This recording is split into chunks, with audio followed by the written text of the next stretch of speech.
Janet, Try It Like It Created, and today I have a package of Distressed Oxides by Tim Holtz. Now this is, I'm going to call it the purple pack. I don't think they have names on them. Yeah, I don't see any names.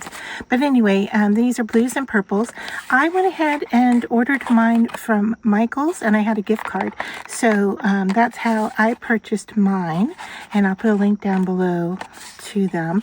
But the colors that come in this package are Prized Ribbon, Shaded Lilac, Seedless Preserves, and Villainous Poison. So let's just go ahead and unbox this and see what they look like and how well they work.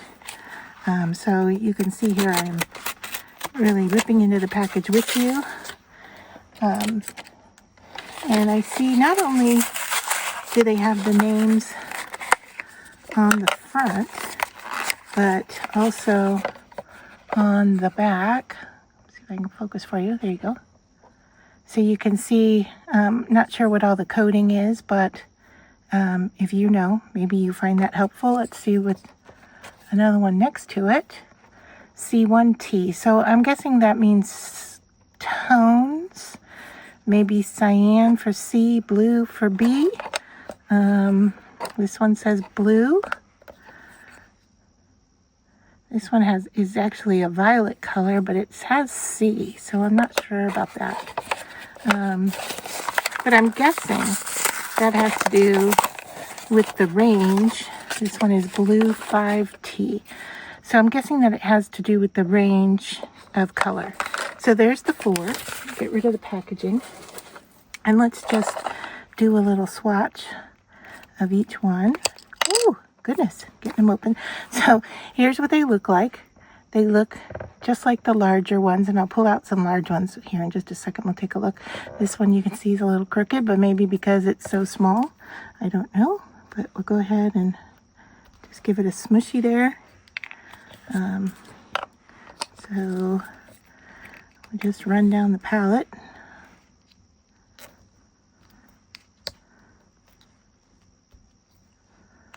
Okay, so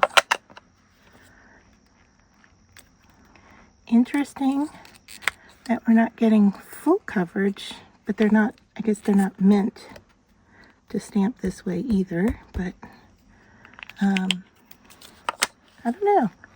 I don't know if their behavior is that they're a little dry, or if it's just the way that the pad is supposed to work. So with that in mind, I'm going to pause here for a second. I'm going to grab a stamp, try it with all of them, and then bring out the larger sizes as well. All right, so I went ahead and grabbed a little stamp. This has not been used before, so we'll have to give it a go and see how well it inks up and stamps. So we'll go with this one first. Not bad. The color shifting here a little bit. And then the Seedless.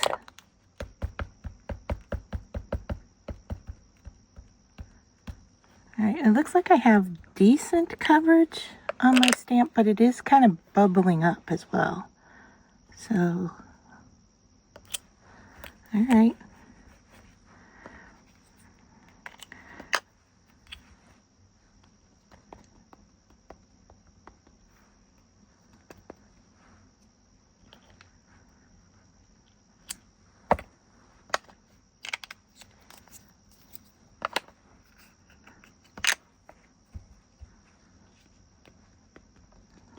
So let me know what you think about these little sized versions of the bigger ones. I mean, if you're not going to use a lot of ink and you want the look of Distressed Oxides and you want just a little bit, you can see here that you're getting, I'll open this one up to show you actual size here. Size to size, you're probably getting, what is this?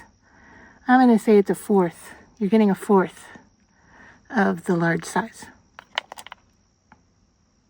but pretty true to the ink color. And looking on the back of these, those codes don't mean anything because I don't see them on my larger stamps. They don't coordinate. The only thing I see that coordinates is the name. So I'm just gonna, this was a big one.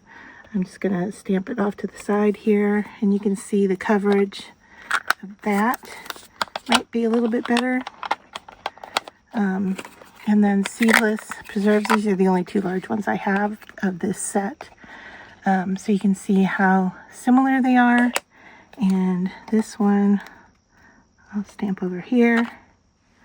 And you can see that the ink coverage is pretty good. I'm going to have to wait for them to dry, of course, because the color is shifting a little bit. But you can see here with the blues, they're becoming more similar.